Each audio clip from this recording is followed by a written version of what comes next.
Ano yun?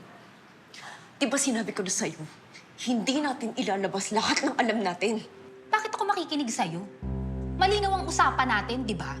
Sisiraan natin si Ana, makukulong siya. Ito na yun. You really don't get it, do you? Huh? Dahil sa ginawa mong yan, hindi lang si Ana ang masisira, pati ako pinahamak mo. Ano ba kasing pinagsasabi mo? Merong alam si Miranda na baho ko at kapag nilabas niya yun, hindi lang ako matatanggal sa trabaho, pati yung buong karir ko masisira na dahil sa'yo. Problema mo na yun. Kung talaga totoo yung sinasabi niya, bakit kayo magkakasama? Alam mo, tama ka doon.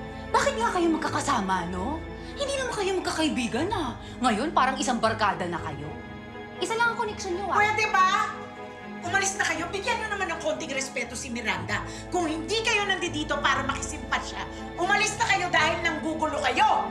Okay, sorry. Gusto ko tong eksena na to Patay-patayan si Miranda para makatakas siya sa krimen, tapos kakaawaan pa siya ng mga tao. Ang galing. Grace, anak. Ako, saan ka galing, ha? Ayos ka lang ba? May ginawa ba sila sa'yo? Sinaktan ka ba nila? Sinaktan ka ni Ana, no? Sabihin mo sa akin, anak, miss na miss kita eh. Miss na miss ka ng mama. Huwag niyo pong awayin ng mama anak ko. Huwag niyo na po siyang ipakulong. Diba ang sabi niyo po, ibibigay niyo na po ako sa kanya?